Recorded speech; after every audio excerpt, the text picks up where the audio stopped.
plight of the working people globally.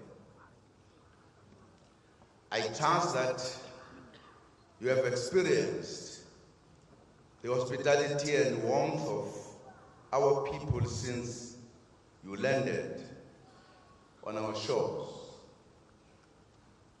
We appreciate the fact that you are holding this Congress in South Africa for the first time. We were happy to host you in 2012 as well on the occasion of the meeting of the Presidential Council. Your presence is significant because the history of the South African struggle against apartheid and the WFTO is a rich and memorable one. You joined the forces of change by mounting significant solidarity during our struggle for liberation. Even before the United Nations formally condemned apartheid in South Africa in 1962, the WFTO was already in the trenches with us. The Federation became a shelter and home for many of our comrades, especially from the South African Congress of Trade Unions, SACTU. South Africans were made to feel so much at home in your organization that one of our own, Comrade Moses Mabhida, even assumed the leadership position in the WFTO at some point of its life. And there were many other leaders of our unions who were part of the activities of the WFTO. I'm sure Moses Mabhida is very happy wherever he is, because this very city of Durban, that's where he organized and rose among the ranks of the unions to its leadership.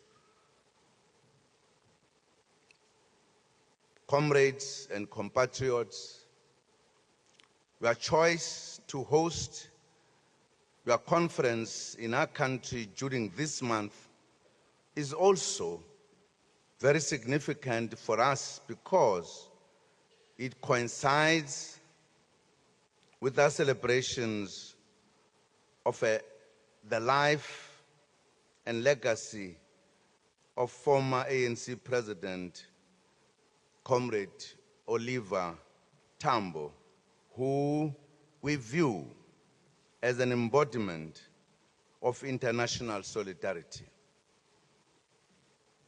President Tambo's efforts to galvanize support for the anti-apartheid struggle and to achieve the isolation of the apartheid regime in the international platform is acknowledged worldwide.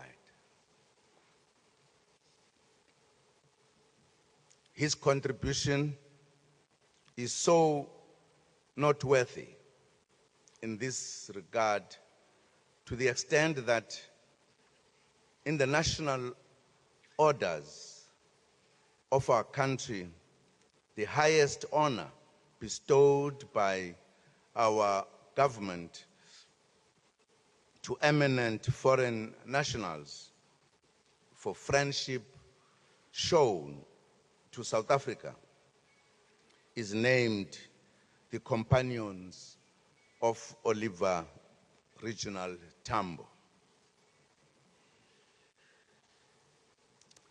Your theme for this conference is struggle, internationalism, and unity for the attainment of the contemporary workers' needs against poverty and wars generated by capitalist barbarism. At this stage, it is a well-known fact that power concedes nothing without struggle. As the philosopher and the revolutionary socialist Karl Marx once instructed, and I quote, "Workers of the world, unite. You have nothing to lose but your chains," unquote.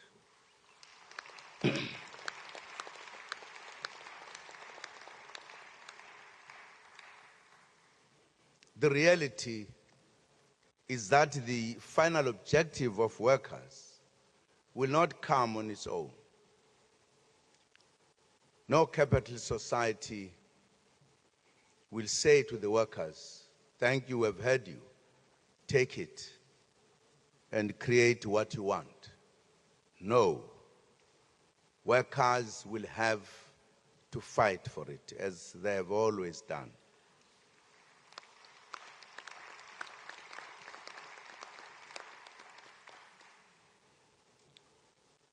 Thus, therefore, workers face an ongoing struggle globally to respond to the crisis of global capitalism. Capitalism is a system as described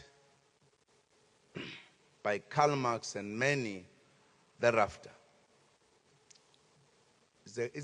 It's a system which is a crisis in itself. It is full of crises from time to time. As we know today, we all complain about the sluggish economy, the crisis in the economy, or the economic meltdown. It was not important from elsewhere. It was the banking system of the United States that created it, and it engulfed the whole world. So from time to time, there are crises that come to the system. And once they come, they affect everyone.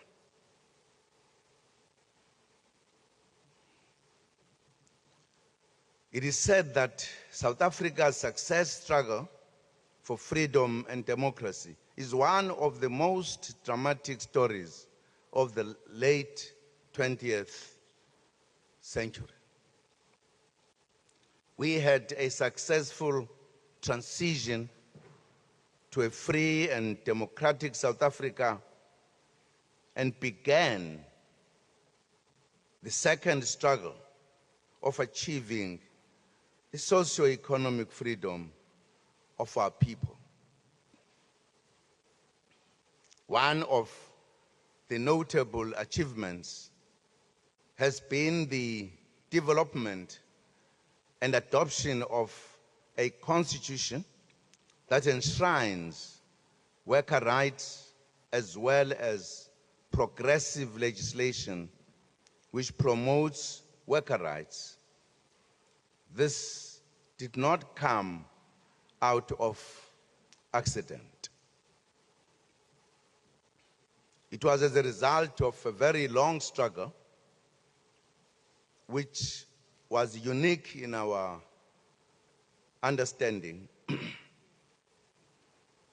that the broader struggle that we fought, the workers were part of it. The communists were part of it. And therefore, it had to produce something advanced than perhaps we had seen in the world that was engulfed by this system.